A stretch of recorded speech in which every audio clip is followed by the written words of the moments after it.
Bienvenidos chicos a esta clase de semana 4. Vamos a ver el tema de encéfalo, médula espinal y meninges asociado con líquido cefalorraquídeo. Vamos a empezar recordando cómo es el periodo embriológico o el desarrollo embriológico del encéfalo. ¿Ya? Recuerden que el sistema nervioso central parte de una estructura embriológica que se conoce como tubo neural, ¿sí? Este tubo neural luego se va a diferenciar en vesículas, ya en vesículas, en la semana 4 a nivel embriológico, que es el prosencéfalo, el mesencéfalo, el romboencéfalo. Eso con respecto a encéfalo, ¿ya? Ya el tubo neural con la médula espinal es otro tema, ¿sí? Pero con respecto a encéfalo tiene esas tres vesículas primarias, ya en la cuarta semana, no se olviden. Y chicos. Luego tenemos en la quinta semana que estas tres vesículas primarias se van a diferenciar. Un ejemplo, el prosencéfalo se va a diferenciar en telencéfalo y diencéfalo, ¿sí?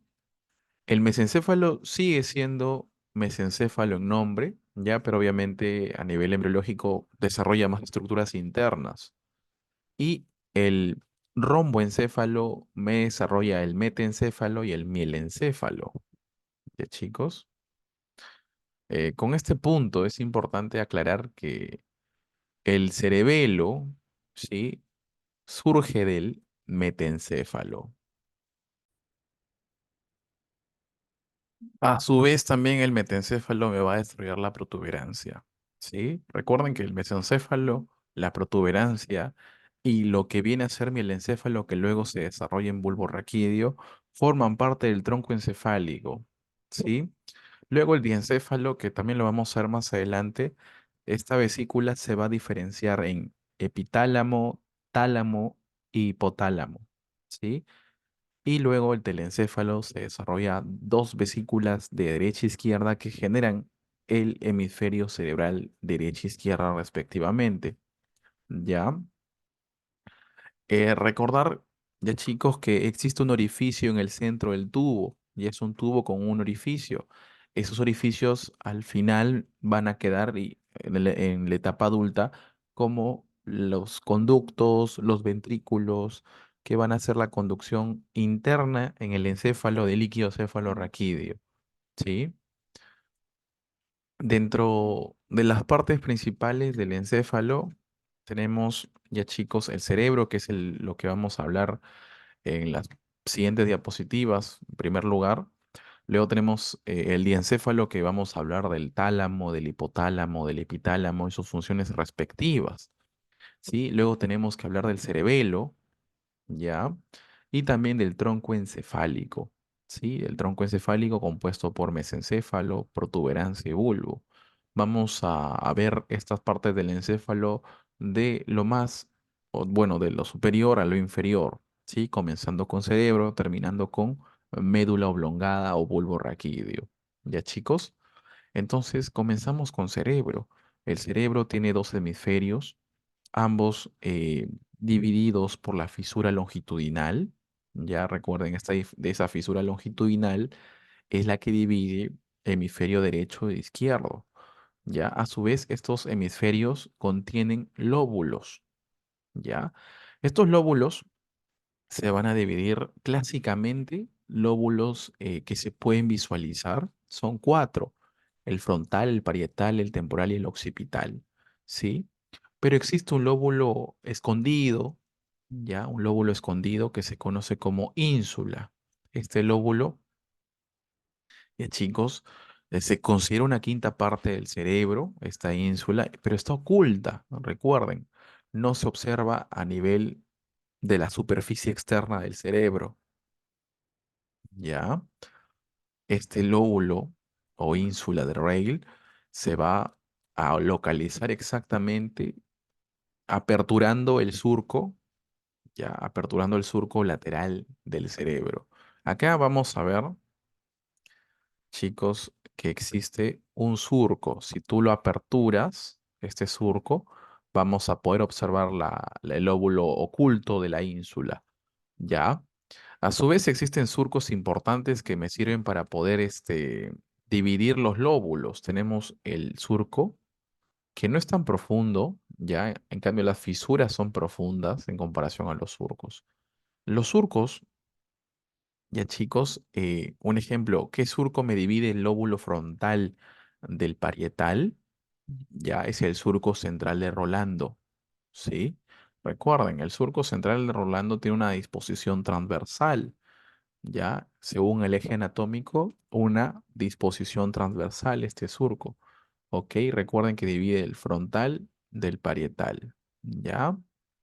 Y a su vez, adyacente a este surco se encuentra dos estructuras importantísimas con respecto al sistema motor y al sistema sensitivo. Recuerden que este es el surco central de Rolando. En la parte anterior, según mi plano anatómico, recuerden, este es anterior, en la parte anterior del surco se encuentra un giro que se conoce como giro precentral.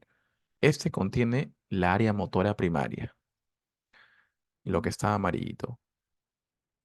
En cambio, detrás, posterior a este surco de Rolando central, se encuentra de verde un giro o circunvolución. Ya vamos a ver cuál es el significado de estas dos palabras que son iguales, son sinónimos, giro o circunvolución.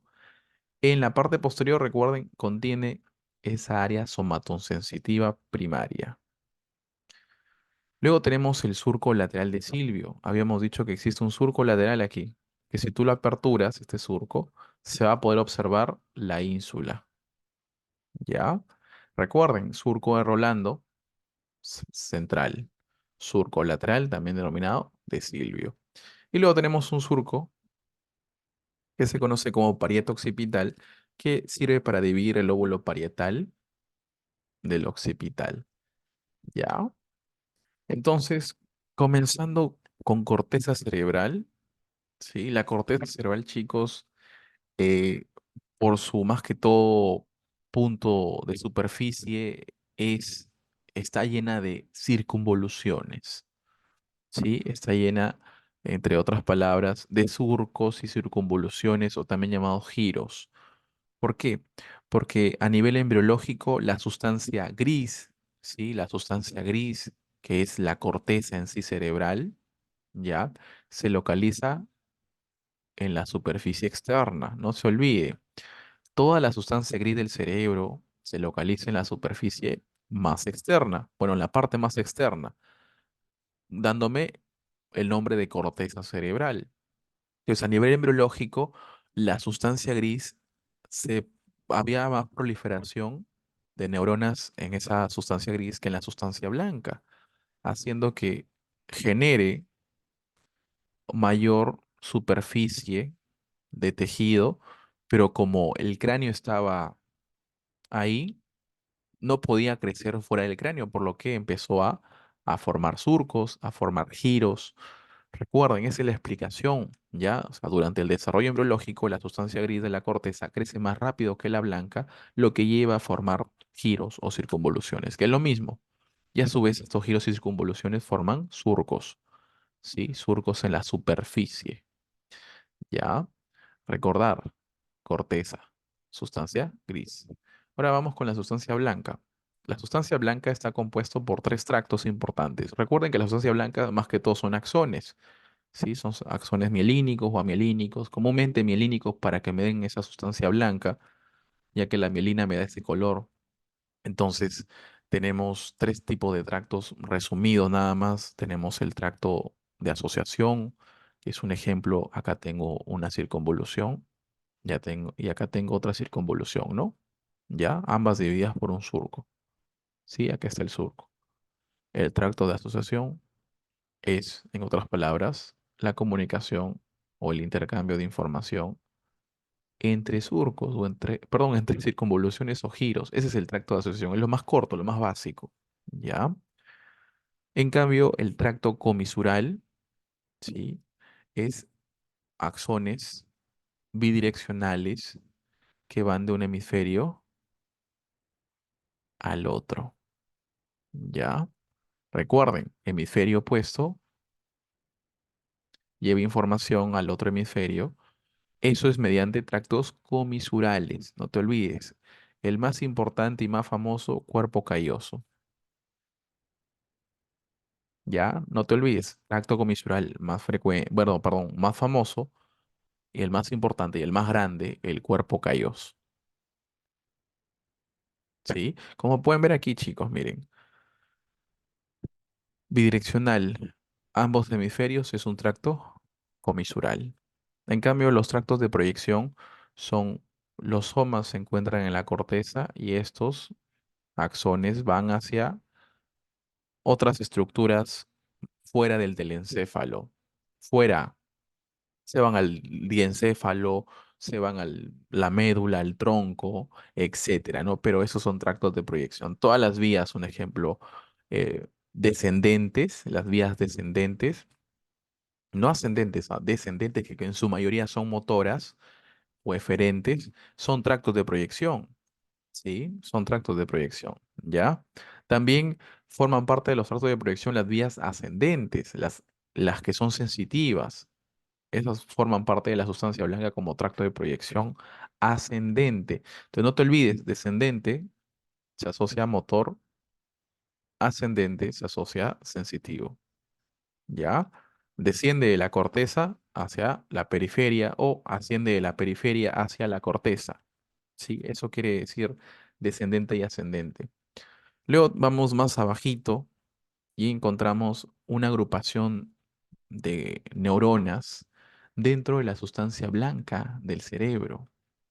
Entre tractos de asociación, entre tractos comisurales, entre tractos de proyección, se van a encontrar grupos de neuronas que se conocen como núcleos, núcleos basales.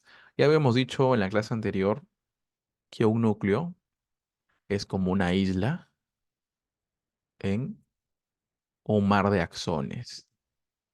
Y esa isla tiene un montón de somas, de neuronitas. ¿Sí? Eso de ahí es núcleo.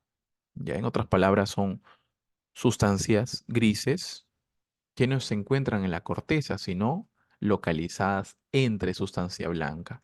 Esos son núcleos en sí, esa es la definición de núcleo, ¿no? Y basal porque se encuentra a nivel, entre comillas, basal del telencéfalo, ¿no?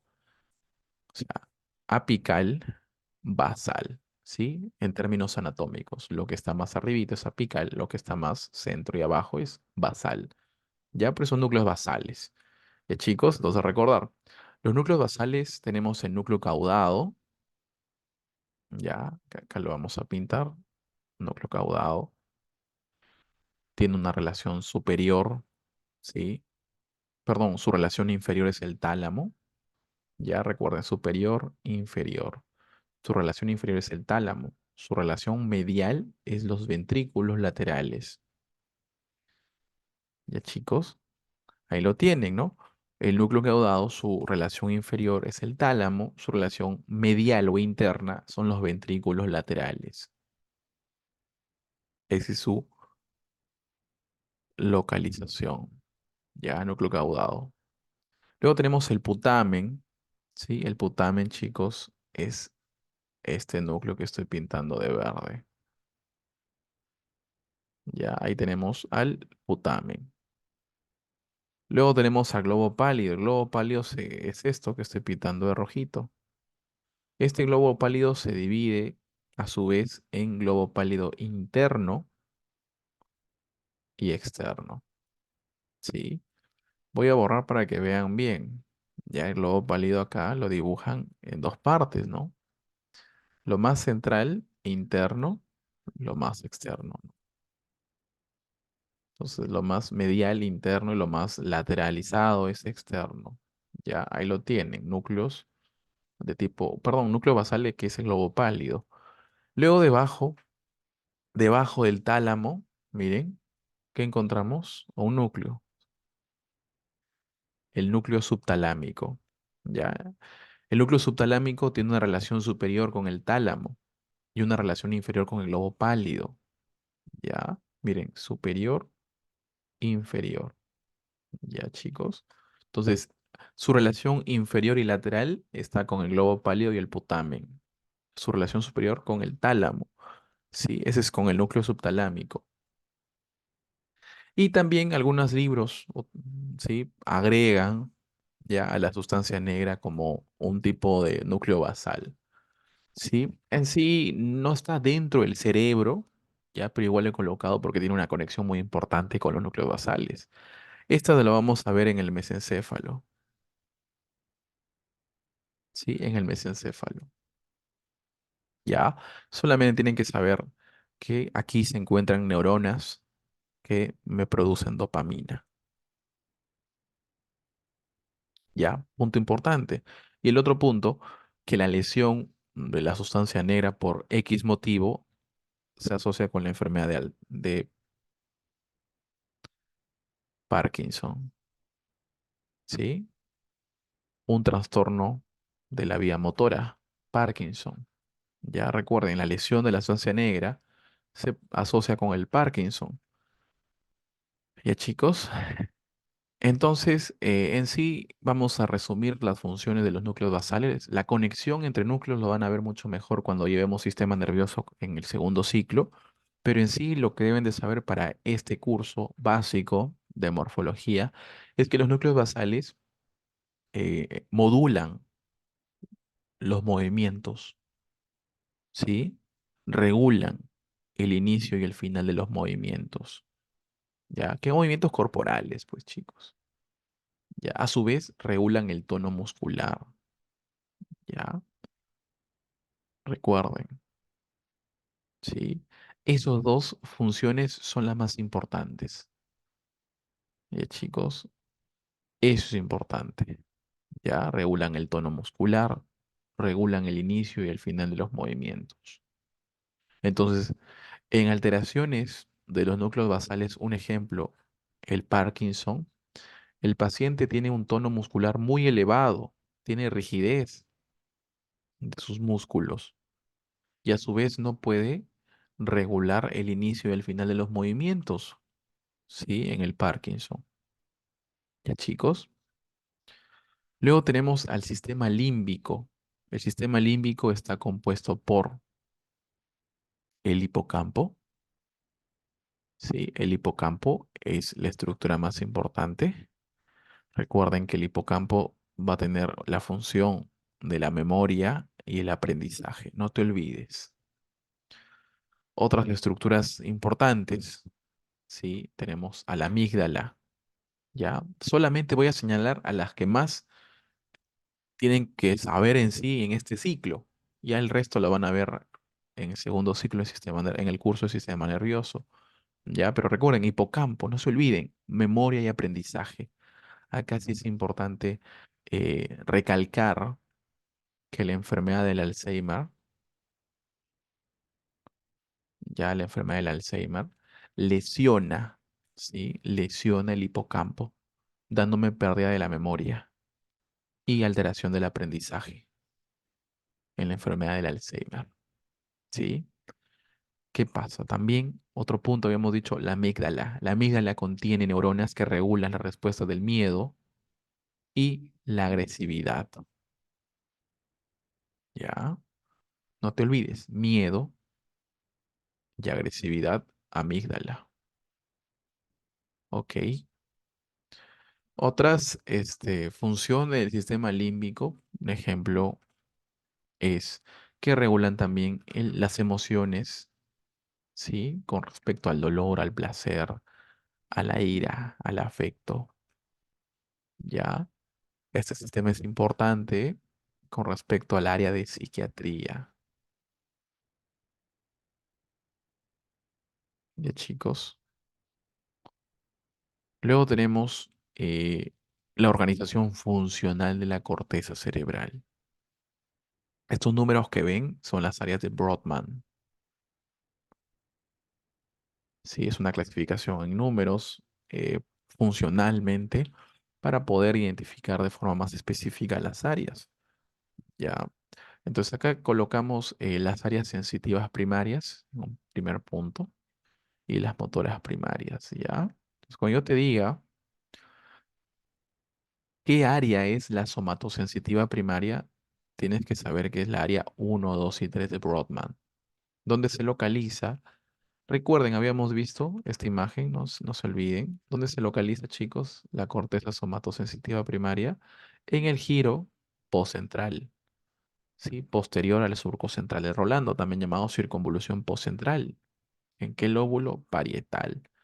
¿Ya? Ahí es donde se localiza el área 1, 2 y 3 de Brodmann, que es en sí el área somatosensitiva primaria, que recuerden, habíamos visto en la clase de semana 3 que se encuentra el homúnculo sensitivo, ¿no? El homúnculo sensitivo. Ahí va a llegar el tacto, el dolor, la presión, todas las sensaciones somatosensitivas, ¿sí? Todas las sensaciones somáticas, perdón. ¿Ya? Eso de aquí, que resalto, ya que hemos visto en semana 3. Luego tenemos, más que todo para relacionar ya, el área motora primaria. Esta recuerden que se localiza en el surco, perdón, en la circunvolución precentral, ¿no? Anterior al surco de Rolando, ¿sí? Ahí se contiene la área motora primaria. Esta es la área 4 de Brodmann, no te olvides nunca. Área 4 de Brodmann, ¿sí? Ahí se encuentran las famosas neuronas piramidales. Recuerden este nombre, ¿ah? Neuronas piramidales. Estas neuronas piramidales son las que me van a dar el tracto córtico-espinal, o también llamado piramidal. Ya recuerden, tracto córtico-espinal o piramidal. Este es el principal tracto que se asocia con el músculo esquelético, con el sistema motor somático, no visceral, somático. Ya con el cerebro yo voy a poder controlar los movimientos de mis músculos. Igual, en la área motora primaria existe un homúnculo motor. O sea, cada parte del cerebro del área motora primaria, cada parte de la corteza, tiene neuronas específicas para cada región corporal o músculo. Igual como en la área somatosensitiva primaria, que había un homúnculo, ¿no? Sensitivo. ¿Ya, chicos? Entonces no se olviden, ya vamos a ver el tracto piramidal cuando veamos tronco. Entonces, no se olviden. Las neuronas piramidales se encuentran en la corteza del área motora primaria, ¿sí? Luego, ¿qué más? Tenemos el área visual primaria. Esta es el área 17 de Brodmann. Aquí es un área sensitiva, por lo que recibe aferencias, ¿sí? Aferencias principalmente de la vía óptica.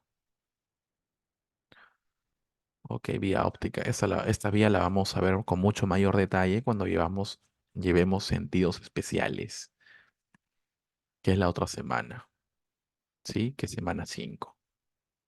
Ok. Entonces, recordar las aferencias de la vía óptica, donde el receptor principalmente fue la retina, y esta tradujo la luz en impulsos nerviosos, ¿sí?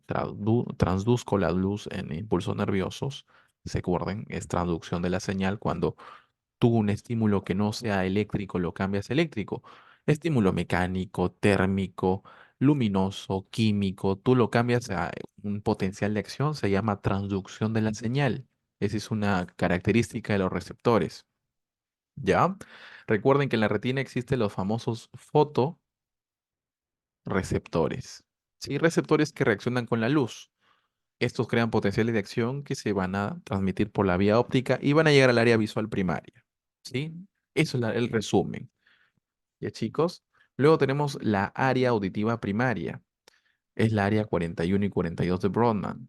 Aquí igual existe en la cóclea.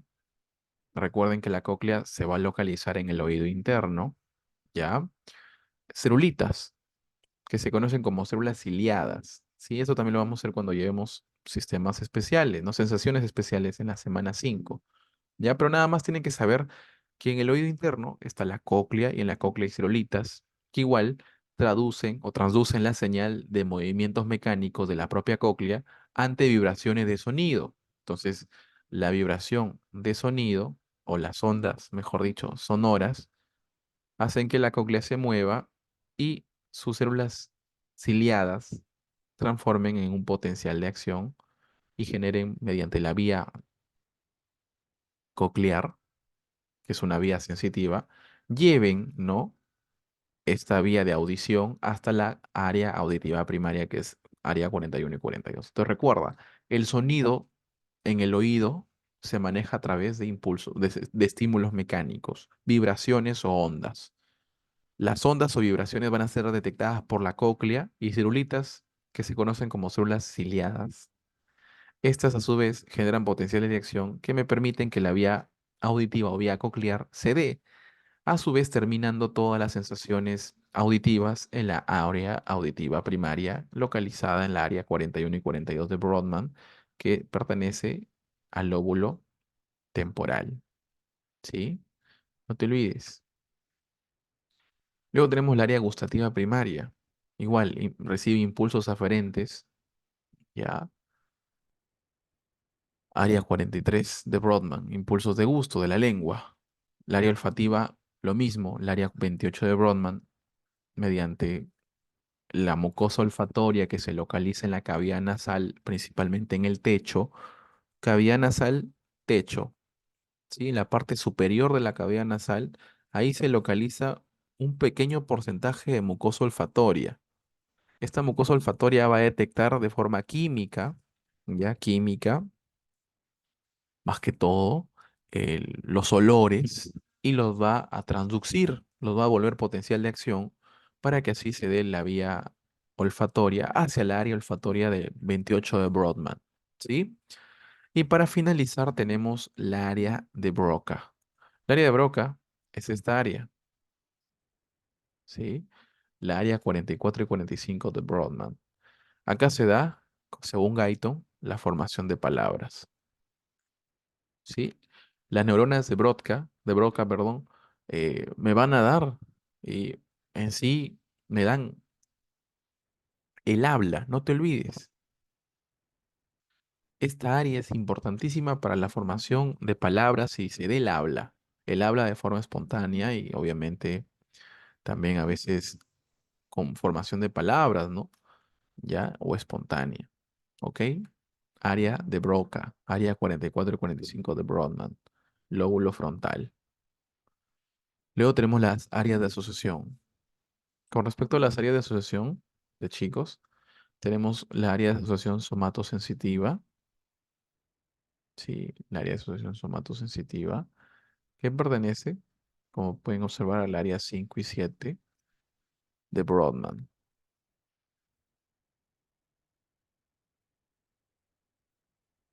Acá lo tienen, ¿no? El área somatosensitiva de asociación. Igual se localiza en el lóbulo parietal. Ya, más que todo, según el tórtora, bueno, más que todo esta área permite el reconocimiento de formas y texturas de objetos, ¿sí? Un ejemplo, cuando evaluamos a un paciente con los ojos cerrados y le colocamos una llave, ¿no? Una llave o una lija, ¿ya? Él, ¿sí? Con los ojos cerrados empieza a hacer tacto de esos objetos y lo puede reconocer la forma y la textura de esos objetos al tocarlo. Eso se realiza, recuerden, con la área somatosensitiva de asociación. ¿Ya? No te olvides. ¿Sí? Luego tenemos el área de asociación visual, el área 18 y 19. Acá no se nota, pero que es 19. Recuerden que esta área es la primaria.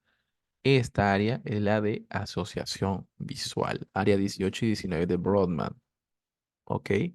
Esta área es importante ya para el procesamiento visual, un ejemplo de palabras, o permite reconocer y evaluar lo que se ve. Ya, a su vez, cuando el paciente detecta un estímulo luminoso y en sí se da la visión, relaciona esta área, las experiencias visuales pasadas con las presentes. Eso lo permite, más que todo, ya, acordarse mediante la visualización que está viendo, en otras palabras, ¿sí? ¿Qué está viendo? ¿Ya? Como esta imagen se va a caer en tu memoria y cuando tú la mires nuevamente luego de un mes, un ejemplo, para estudiar para el parcial, ¿no? Bueno, para el T1, tú la miras nuevamente y te vas a acordar primero porque el área Uno, llegó el estímulo al área primaria y esa área primaria, recuerden que el área 17 transmite vías hacia el área de asociación visual y esta a su vez va a reconocer esta experiencia presente y lo va a relacionar con la experiencia pasada de haber estudiado este video en esta semana, ¿sí? Luego tenemos la área de reconocimiento facial, área 20, 21, ok, y 37, ya, esta área forma parte del lóbulo temporal, ¿sí? La área 37, 20 y 21, ok. Esta área almacena la información de rostros y permite reconocer individuos por sus caras. Lentamente es memoria visual, ¿sí? Un tipo de memoria fotográfica de rostros. Luego tenemos la área de asociación auditiva, la área 22, ¿sí? Esta parte, área 22. Ya que recuerden que el área primaria es la 41 y 42, la primaria de la audición, ¿sí? Luego tenemos la corteza orbitofrontal que se va a encontrar más que todo debajo, ¿no? A nivel de la cara orbitaria del frontal, aquí, área 11 de Brodmann. Ya, esa es la corteza orbitofrontal. En sí se relaciona mucho con el olfato, no te olvides, ¿sí? Y ayuda a identificar olores, ya, esa es la corteza orbitofrontal. Es un área de asociación. ¿Con qué se va a asociar, chicos? Con la área, perdón, con la área olfativa primaria, el área 28. ¿Qué más tenemos? Un área muy importante, la área de Wernicke. El área de Wernicke, que el libro nos dice que es la región 39, 40 y 22, ya, la área 22, 39 y 40, ¿sí? Se conoce como la área de Wernicke, todo lo que está pintada de negro, como el Guyton que te cita, que es un área que genera o ejecuta la comprensión del lenguaje y la inteligencia. Ya, no te olvides, comprensión del lenguaje e inteligencia. En otras palabras, interpreta el significado del habla, ¿ok? Procesa el lenguaje, ¿ya? Y ayuda a emitir lenguaje, emitir el habla. Esa área ejecuta el habla. Un ejemplo, cuando le decimos al paciente que repita lo que estamos diciendo, 1, 2, 3, 50. Uno, le estamos diciendo mediante sonidos, entonces se va a dar un estímulo en la corteza auditiva primaria, ¿sí? Hasta ahí ha sido la recepción, ya, hasta ahí ha sido la recepción. Ahora tiene que repetir, tiene que ejecutar. La recepción ha sido en la área auditiva primaria, luego lo pasa a la asociación auditiva, ¿sí? Que permite reconocer el lenguaje más que todo y permite reconocer que estás pidiéndole al paciente que repita, ¿no? Entonces el área de Wernicke se encarga de haber interpretado eso, ¿no? Y ejecuta la formación de palabras, por lo que el área de Wernicke tiene una conexión muy importante con la área primaria de Broca, la del habla, la formación de palabras, haciendo que el paciente repita las palabras que tú como médico le has dicho, ¿sí? Si esta área está lesionada, esta área de Wernicke se lesiona, el paciente no comprende lo que hablas. Tú le hablas y el paciente no te va a comprender, ¿ya? Y a su vez no va a poder hablar de forma normal, no, no va a poder hablar de forma normal, va a inventar palabras. Recuerden, los pacientes que tienen lesión de Wernicke inventan palabras y no te comprenden. En cambio, pacientes que tienen lesión en el área de Broca, recuerden el área del lenguaje de Broca, área 44 y 45, te comprenden porque su área de Wernicke está normal, ¿sí?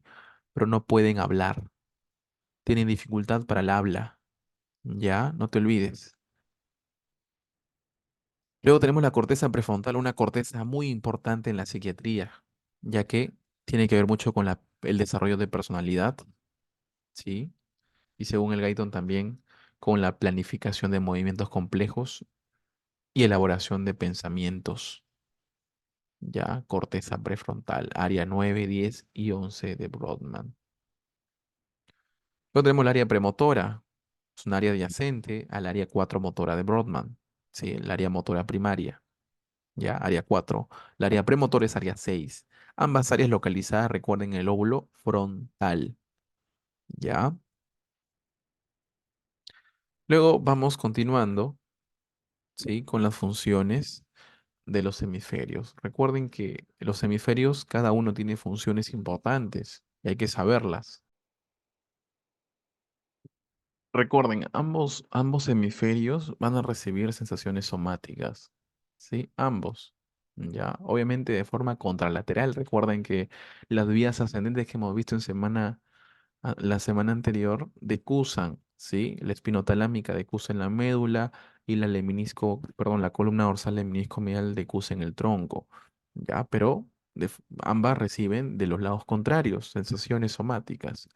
Ahora, de forma más específica, ¿sí? El hemisferio izquierdo se relaciona con el razonamiento, las habilidades numéricas, el cálculo, en otras palabras, las habilidades científicas, ya la capacidad de utilizar y comprender el lenguaje, se relaciona con el lenguaje escrito y hablado, ya. Recuerden, hemisferio izquierdo es mucho más objetivo, más cuantitativo, más científico, en otras palabras.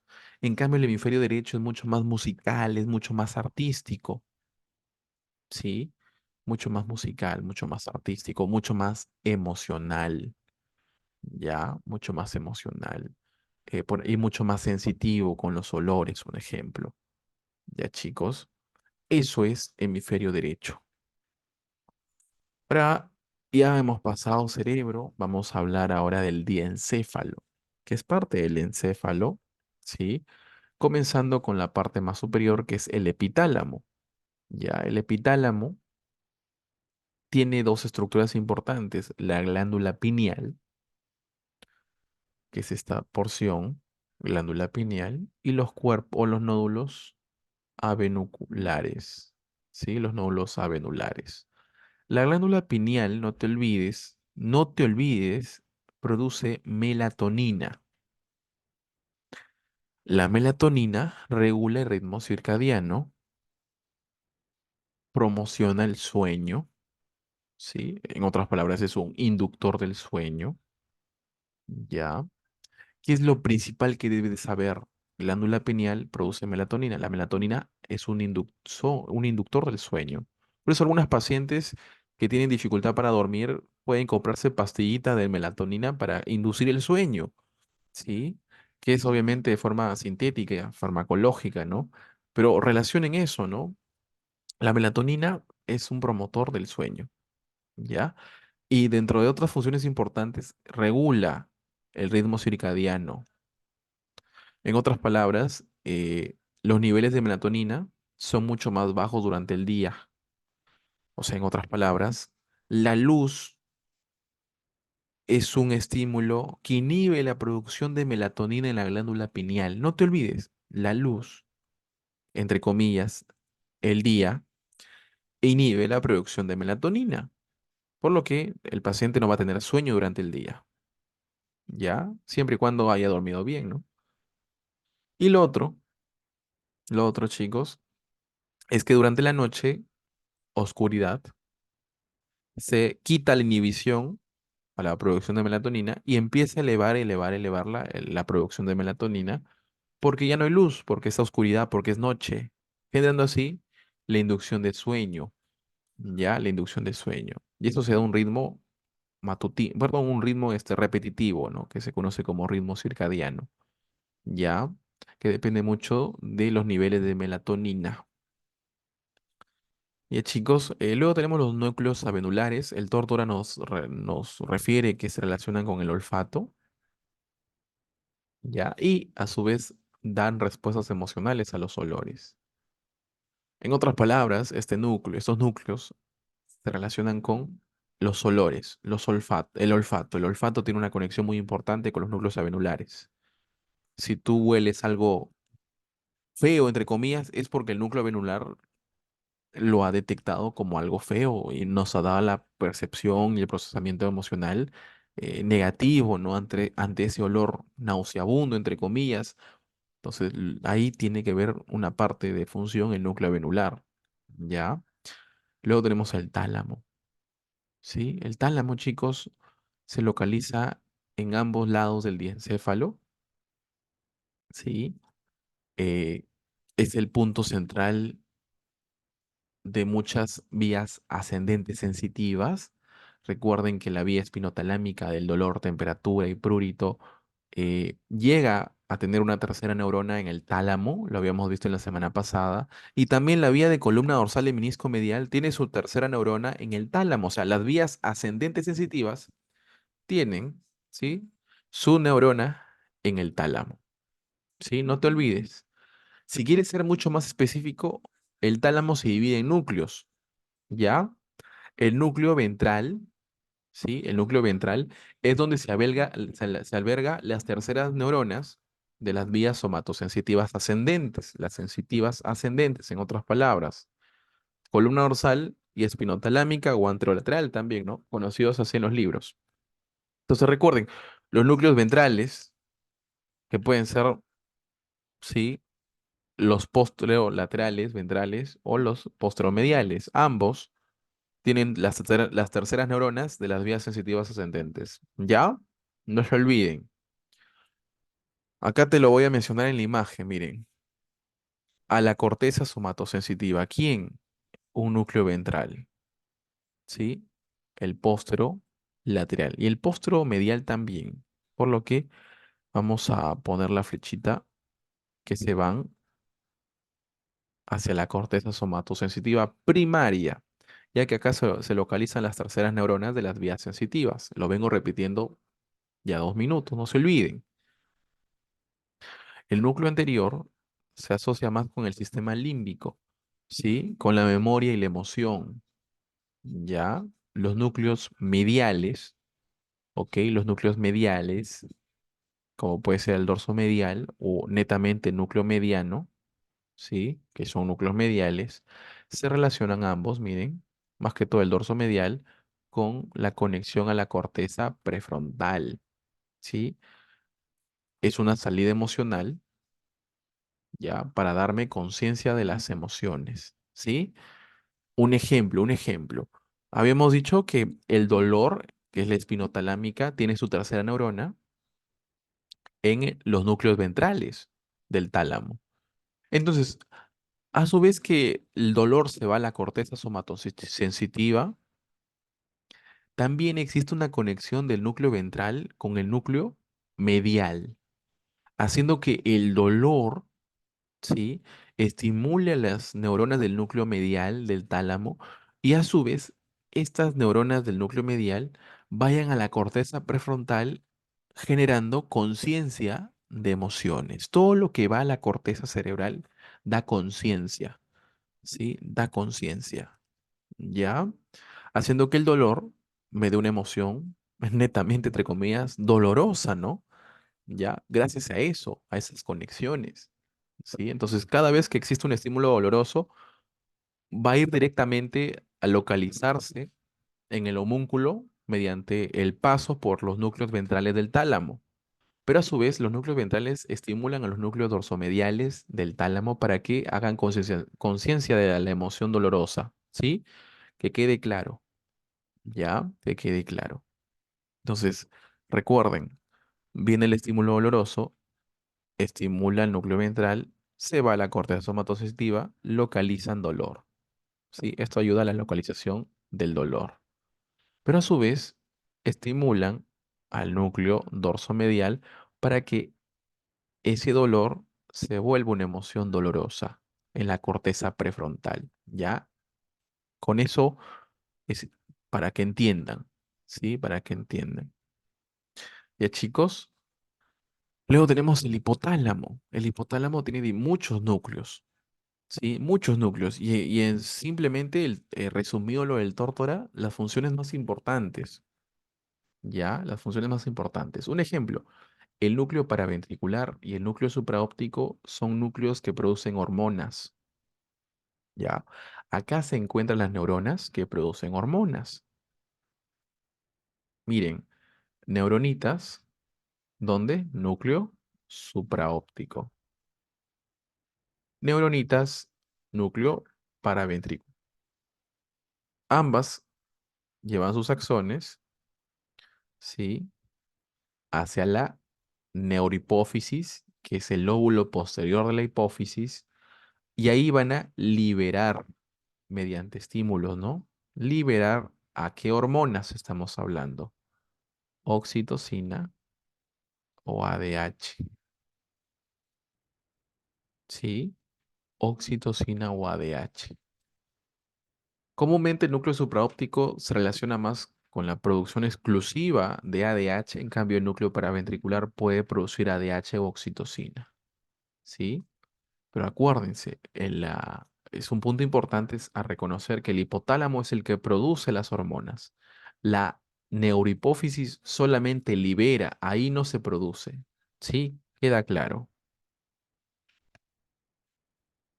Luego tenemos el núcleo anterior, ya el núcleo anterior. Este núcleo anterior se asocia con la disipación del calor, ya genera efectos de disipación, produce mecanismos de pérdida de calor, en otras palabras, cuando el paciente presenta, ¿no?, un aumento de la temperatura, como en fiebre, ¿ok? Estimula también el sistema parasimpático. No te olvides, anterior. Y para ponértelo más fácil, si el anterior genera eso, el posterior produce lo contrario, conserva el calor en momentos de bajas temperaturas y estimula el sistema nervioso simpático. Ya, con eso te dejo claro cómo estudiarlo y grabártelo en memoria. El anterior disipa, hace que se pierda calor y estimula el parasimpático. En cambio, el posterior conserva calor y estimula el simpático. Lo contrario. ¿Ya? ¿Qué más? El núcleo lateral produce o tiene el centro de la sed y el centro del hambre. Si tú estimulas al núcleo lateral, al paciente le da sed y le da hambre. ¿Ya? Le da sed y le da hambre. Y hablando de hambre, cuando el paciente, un ejemplo, tiene niveles muy bajos de glucosa o el estómago está vacío, el sistema o el cuerpo estimula a los núcleos laterales a producir hambre y hace que el paciente coma, coma, coma, coma. Recuerden, eso lo estimula el núcleo lateral, el hambre. Y llega un punto en donde se llena. Cuando existe la famosa saciedad o llenura, ¿quién se estimula? El núcleo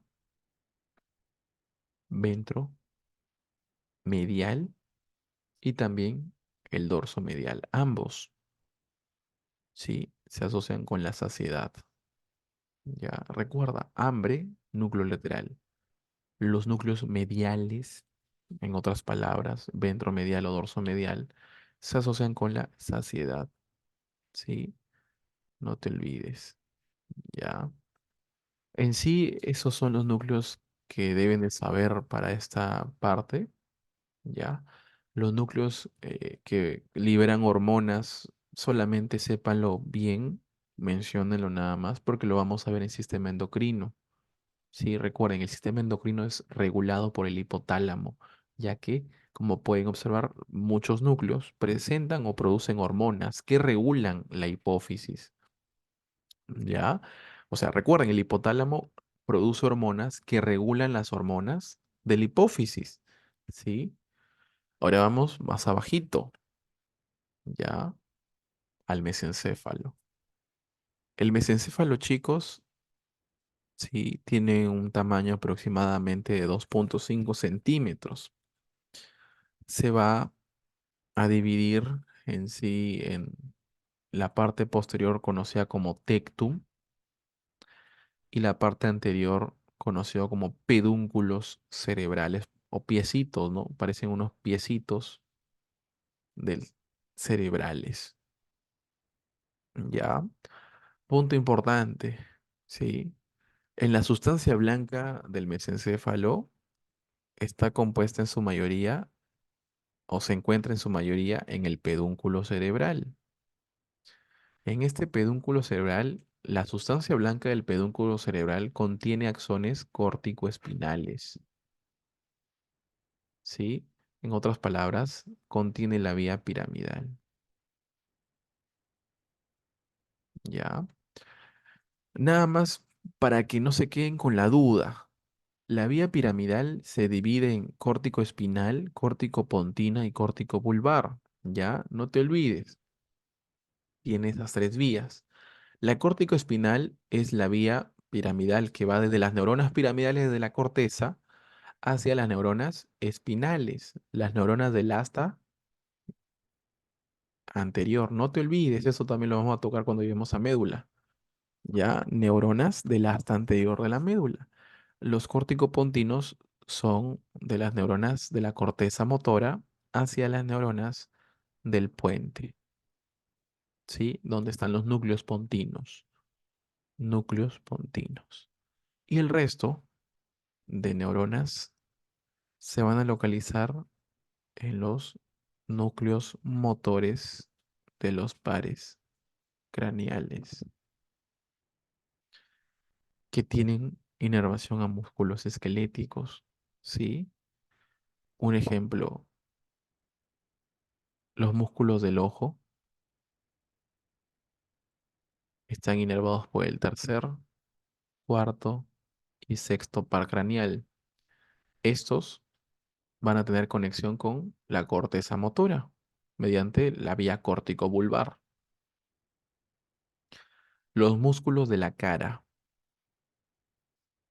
son inervados por el nervio facial séptimo.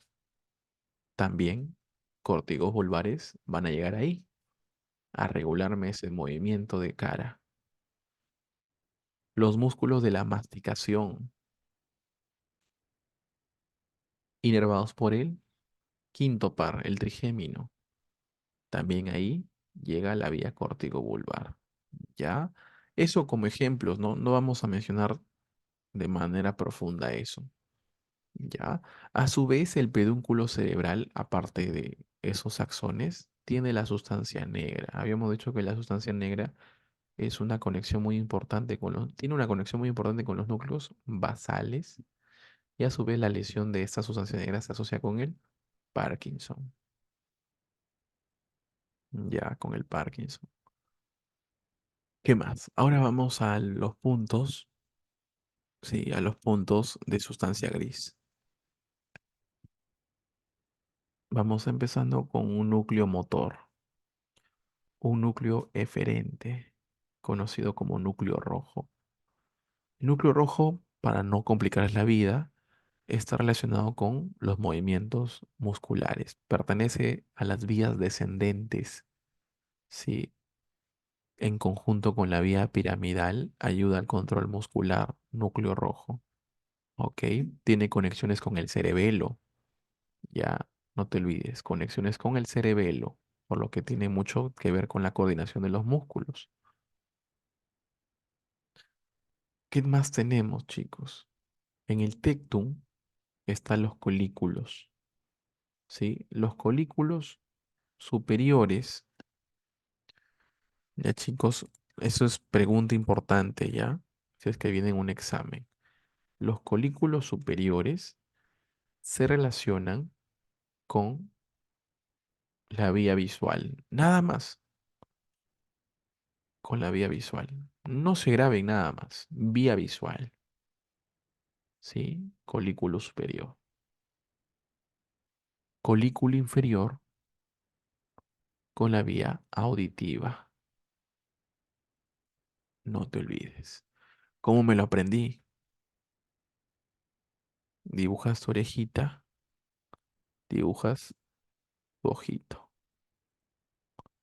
un ojito virolo. Divides. La orejita está inferior, el ojito está superior. Nada más. Colículo superior, visión. Colículo inferior, audición.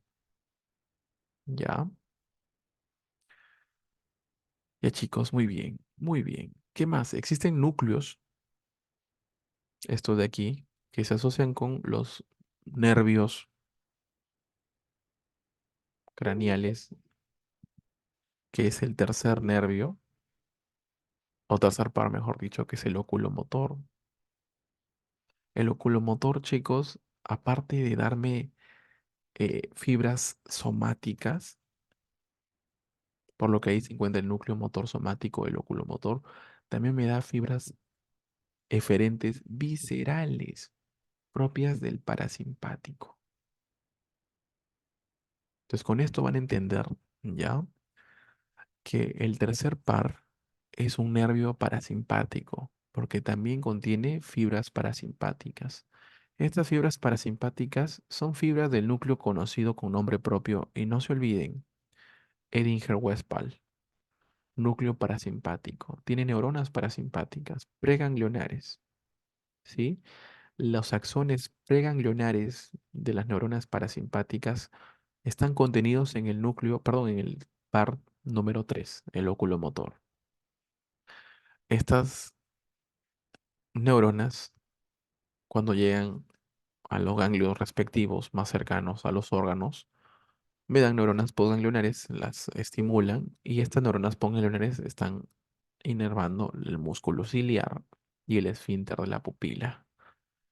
Por lo que cuando se estimula el núcleo de Edinger-Westphal, me produce miosis, contracción de la pupila por el esfínter de la pupila. Sí, no te olvides. Ya. Aunque aún, sí, aún no vamos a ver músculos extraoculares, pero igual dejo este punto importante. ¿Cómo sé qué pares craneales inervan cada músculo extraocular? Sí, con esta palabra que lo utilizo desde pregrado y nunca me he olvidado por esa palabrita. ¿Ya? Miren, este B, ya que ven aquí, lo vamos a colocar en números romanos. Pum, pum. Ok. Si tú lees de izquierda a derecha, ¿qué dice? RE sexto, ¿no? Entonces, en otras palabras, el recto externo, que es un músculo, está inervado por el abducens, el sexto par. Ya, el sexto par. Ya, chicos, abducens.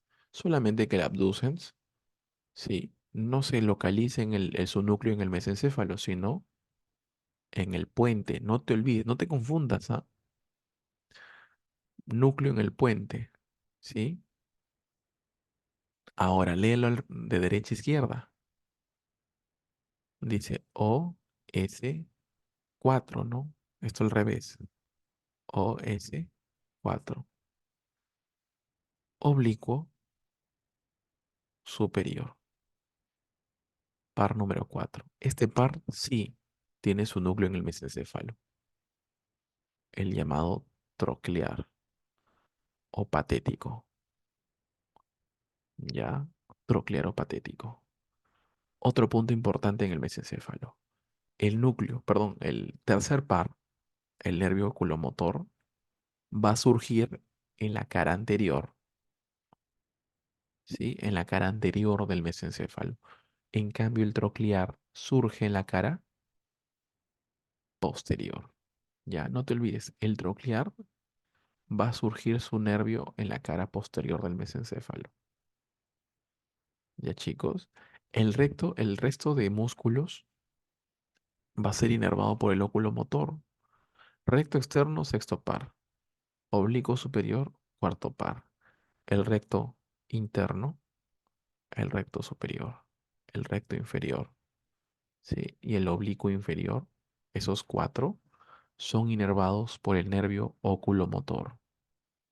Ya, recto inferior, recto interno, recto superior, oblicuo inferior.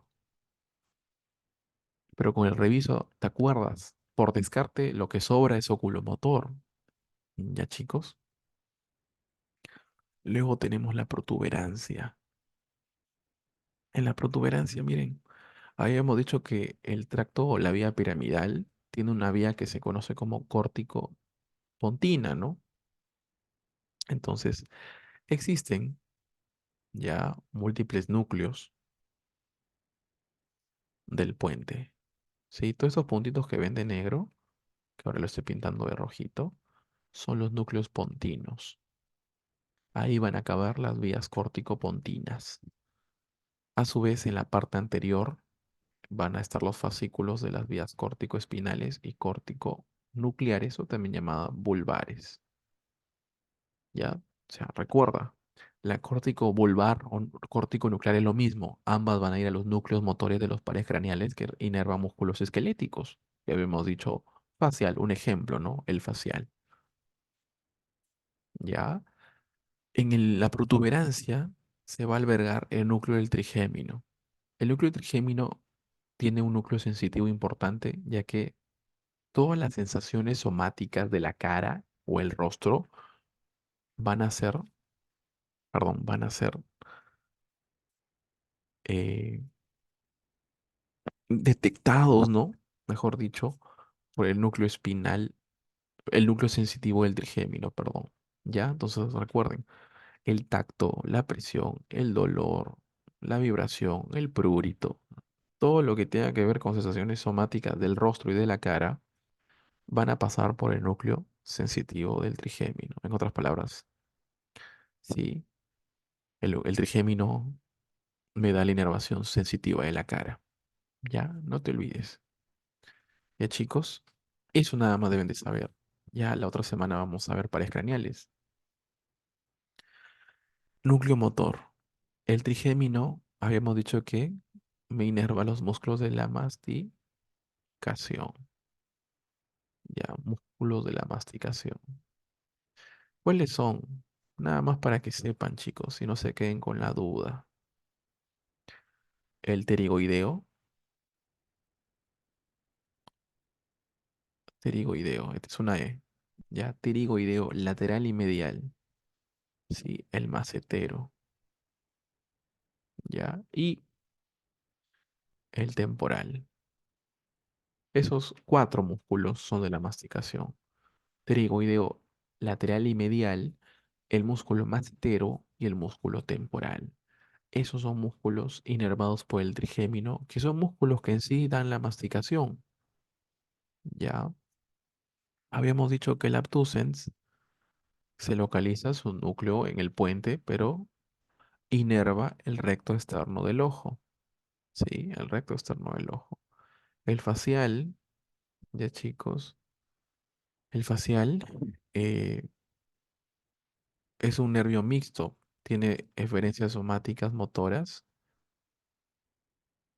pueden ser somáticas o viscerales, ¿ya? Así que ya estamos descubriendo otro par craneal que es parasimpático. Parasimpático.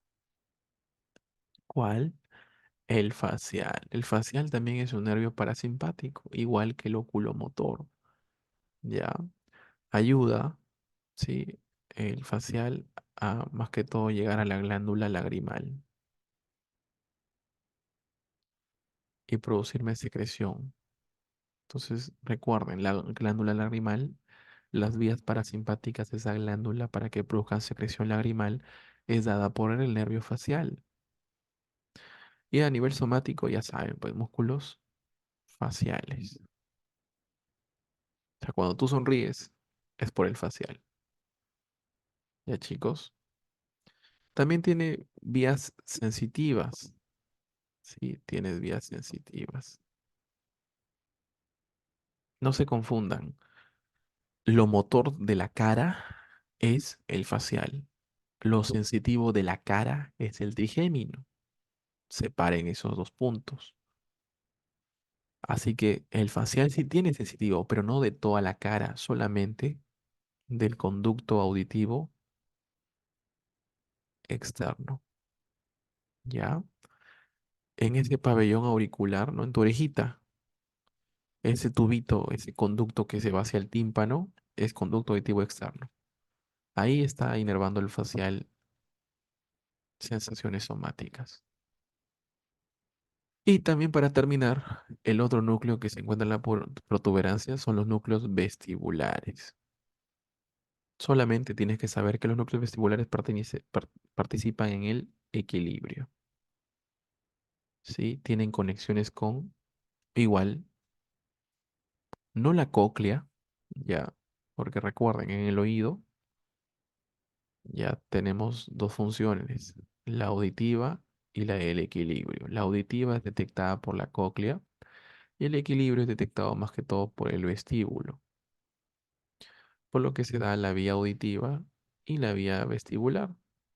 Entonces, los núcleos vestibulares tienen receptores en los vestíbulos de todo esto de acá, recuerden, oído interno, ¿no? Cóclea y vestíbulos. Te voy a decir para que no te quedes con la duda. El, dos estructuras, utrículo, sáculo y conductos semicirculares. Esto lo vamos a ver mucho mejor con el tema de órganos sensitivos especiales, audición, equilibrio, no más que, oído más que todo. Entonces acuérdate, utrículo, sáculo y conductos semicirculares son estructuras que contienen receptores del equilibrio y que van a llegar a los núcleos vestibulares las aferencias de estos receptores. Ya, no te olvides. En cambio, la cóclea con un denominado órgano de Corti, ya contiene las células ciliadas que te había dicho en diapositivas anteriores. Luego tenemos el cerebelo. Está posterior al puente.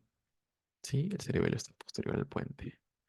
Este cerebelo se va a clasificar en tres cortezas evolutivas. El arquicerebelo, que es lo más antiguo, lo más primitivo, también conocido como vestíbulo cerebelo, en donde la corteza cerebelosa de esa área tiene conexiones con el núcleo, un núcleo que se encuentra entre la sustancia blanca del cerebelo, que es el núcleo fastigio.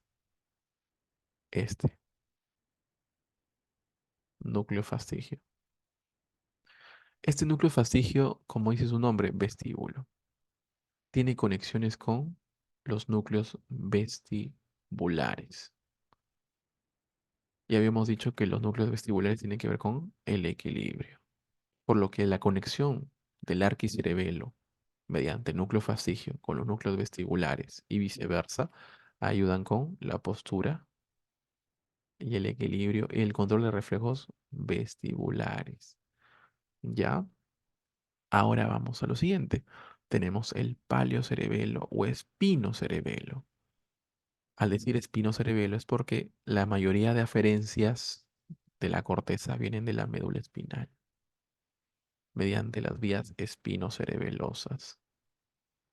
Ya, acá hago un paréntesis. ¿Recuerdan que existen receptores de la propiocepción, conocido como propioceptores? Tenemos al uso muscular y el órgano tendinoso de Golgi. ¿Sí? Son dos receptores de la propiocepción. Ambos me dan dos vías, la columna dorsal lemnisco medial y la vía espinocerebelosa. ¿Ya? Con eso importa. Dos vías. La columna dorsal lemnisco medial se va, recuerden, a la corteza somatosensitiva primaria, por lo que esto se conoce como la propiocepción consciente. Todo lo que va a la corteza, recuerden que es consciente. En cambio, la espinocerebelosa es una propiocepción inconsciente. Entonces, cuando te digan que el paleocerebelo o espinocerebelo llegan a aferencias de la propiocepción inconsciente, es porque son llevadas por la espinocerebelosa. Esta región o esta corteza espinocerebelosa o paleocerebelo tiene conexiones con los núcleos interpósitos. Este núcleo interpósito, ¿sí? Está compuesto por dos núcleos, el núcleo globoso y emboliforme. Ya son separados, ¿ah? Globoso es uno, emboliforme es otro. En conjunto se conoce como núcleo interpósito. Entonces, Conocer qué segmentos corporales tiene tu cuerpo ayuda a la regulación de movimientos finos y precisos y controlan el tono muscular, ya que el uso muscular tiene que ver con el tono muscular. Entonces, el reconocer de forma inconsciente los segmentos corporales y conectarlos con el cerebelo genera la regulación de movimientos musculares finos y precisos. ¿Sí? Y ahora tenemos la corteza mucho más evolucionada, el neocerebelo o cerebro-cerebelo. El neocerebelo o cerebro-cerebelo tiene conexiones con el cerebro, como es su nombre, cerebro, de forma bidireccional, ¿ya? De forma bidireccional. Y a su vez, el núcleo que pertenece a esta corteza es este núcleo grande que se conoce como núcleo dentado. ¿Qué funciones tiene el neocerebelo en conjunto al núcleo dentado? Corrige errores de movimiento. Ayuda al aprendizaje y coordinación de movimientos finos y precisos. Un ejemplo, cuando estabas en danzas folclóricas, en danzas modernas de tu colegio, ¿sí? Para aprenderte la coreografía, era repetición, corregías errores, aprendías y coordinabas los movimientos finos y precisos para bailar. Coordinabas secuencias complejas de contracciones musculoesqueléticas para bailar. Controlabas la fuerza, la velocidad, la dirección de esos movimientos para bailar. Entonces, ese aprendizaje de una coreografía, ¿quién lo hace? El núcleo, perdón, la corteza cerebro-cerebelo. ¿Ya, chicos? Recuerden que la lesión, más que todo del arquicerebelo, vestíbulo cerebelo, ya, eso más que todo, ayuda a la pérdida de la capacidad para coordinar movimientos musculares, ¿sí? O sea, en otras palabras, la lesión del cerebelo, específicamente arqui y palio, se asocia con ataxia, que es la incoordinación de movimientos musculares, ¿sí? Un ejemplo, un borrachito es atáxico, ya que el cerebelo, el alcohol, inhibe sus funciones del cerebelo, haciendo que no regule los movimientos finos y precisos cuando está alcoholizado el paciente, pierde el equilibrio y la postura, ¿sí? Eso se conoce como ataxia, ataxia cerebelosa. Luego tenemos el bulbo raquídeo. El bulbo raquídeo tiene un tamaño aproximado de 3 centímetros, ¿sí? De 3 centímetros, ¿ya? En este bulbo raquídeo se encuentra el centro cardiovascular y el centro respiratorio, ¿sí? Recuerden el centro cardiovascular y centro respiratorio. Ya, estos dos centros los vamos a ver con mucho mejor profundidad cuando llevemos el sistema de regulación de la presión arterial, un ejemplo, o la regulación de la respiración, sí, que es más adelante. Dentro de los núcleos motores tenemos al núcleo motor del hipogloso. El hipogloso es el doceavo par. Este doceavo par tiene que ver mucho con los movimientos de la lengua. En otras palabras, inerva la lengua. El nervio accesorio, su núcleo motor, siendo el par número 11, accesorio, o también llamado par espinal, espinal o accesorio, ¿ah? Cualquiera de esos dos nombres, se asocia con la contracción y relajación del músculo trapecio y esternocleidomastoideo. Esos dos músculos son inervados por el nervio accesorio. Músculos somáticos esqueléticos, motor puro. Este par craneal es motor puro, igual que el hipogloso es motor puro, solamente inervan músculo, no llevan sensaciones, no inervan vísceras, ¿sí? Núcleo ambiguo. El núcleo ambiguo es un núcleo motor también somático. Me va a inervar músculo del paladar blando, la faringe, la laringe, el esófago superior. Me ayuda mucho a la deglución, ¿sí? Proceso en donde la comida que está en la boca pasa hasta el estómago. Deglución, ¿ok? Núcleo ambiguo. Ya, el núcleo ambiguo me da sus fibras hacia el vago y también hacia el glosofaringio, ¿ya? Recuerda, el glosofaringio, que es el par número 9, y el vago o neumogástrico, que es el par número 10, contienen fibras de núcleo ambiguo. Así que el glosofaringio y el vago tienen que ver con la deglución, ¿sí? Con la deglución. El núcleo dorsal motor del vago es el núcleo más importante dentro del vago, ya que en sí es el que genera todo el proceso parasimpático de las vísceras. Ya, entonces recuerden, ya con este tenemos tres nervios parasimpáticos: el oculomotor, el facial y el vago. Y agrego un plus, otro parasimpático es el glosofaringio. Ya, el glosofaringio. Sí, cuando veamos ya el sistema parasimpático, van a ver que existen muchos más núcleos en el bulbo raquídeo que son núcleos específicamente parasimpáticos, como núcleos salivales, núcleos lagrimales, ya, que son motores parasimpáticos. En los núcleos sensitivos tenemos el núcleo del trigémino, que es sensitivo, recuerden, rostro, el núcleo del tracto solitario. Es el núcleo más importante para las aferencias, ¿sí? Sensitivas viscerales. Este núcleo de tracto solitario recibe aferencias del glosofaringio, par número 9, y el vago. Otro núcleo sensitivo, el núcleo grácil y cuneiforme. Este núcleo recibe aferencia de la vía columna dorsal, en otras palabras, de la propiocepción consciente, ¿no? Luego tenemos el núcleo gustativo. Recibe sensaciones del tercio posterior de la lengua por medio del nervio glosofaringio. Los núcleos cocleares, ya, núcleos cocleares reciben de la cóclea y forman parte de la vía de la audición. Núcleos vestibulares, estos, aparte de recibir, coloco que son mixtos, ¿no? Porque son eferentes y aferentes. Aferentes y eferentes.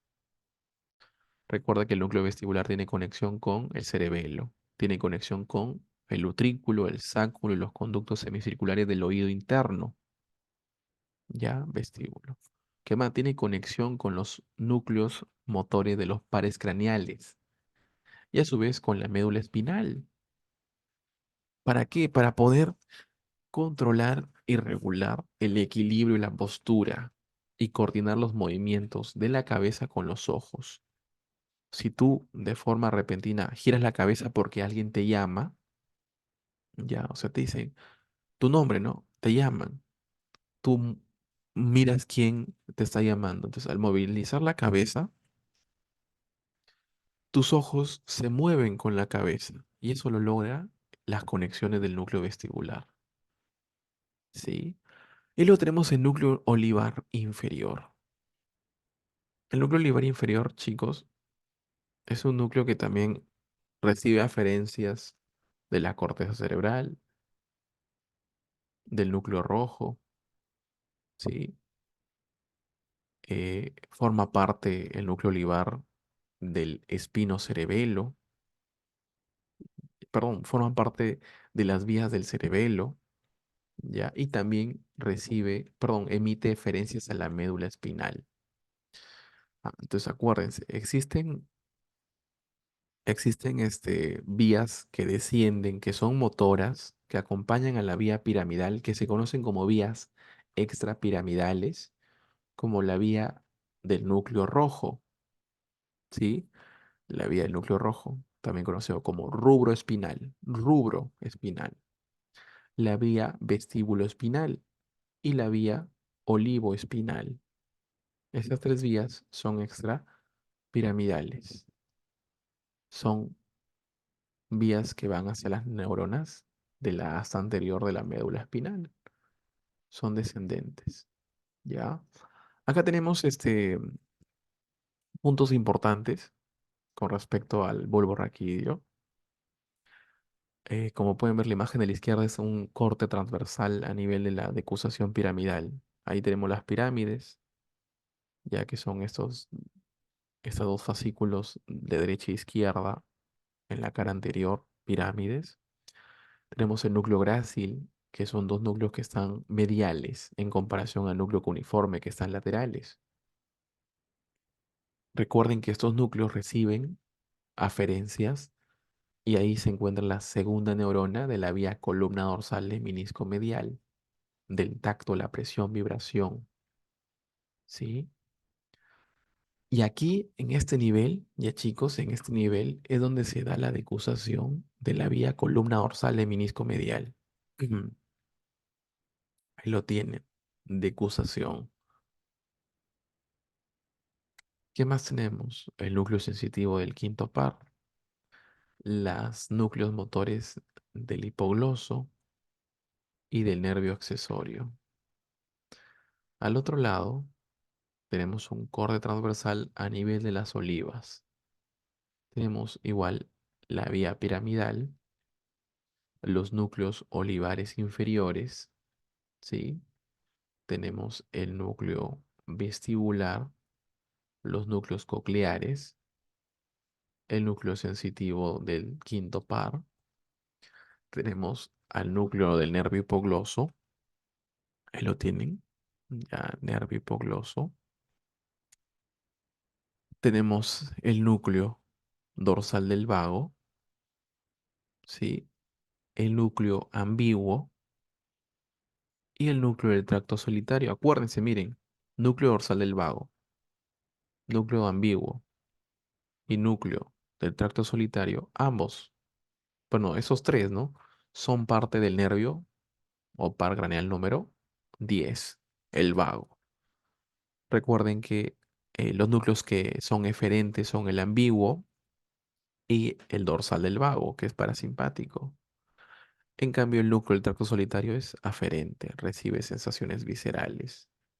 Y ahí tenemos a la vía lemnisco medial subiendo que había decusado unos centímetros abajo, ¿no? Y para terminar con la parte de tronco encefálico, tenemos a la formación reticular. La formación reticular es una agrupación ya de múltiples neuronas dispersas en una sustancia blanca. No es una condensación que forme un núcleo, no es un núcleo reticular.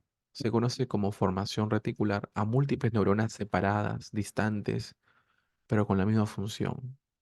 Estas neuronas están, por así decirlo, nadando entre sustancia blanca.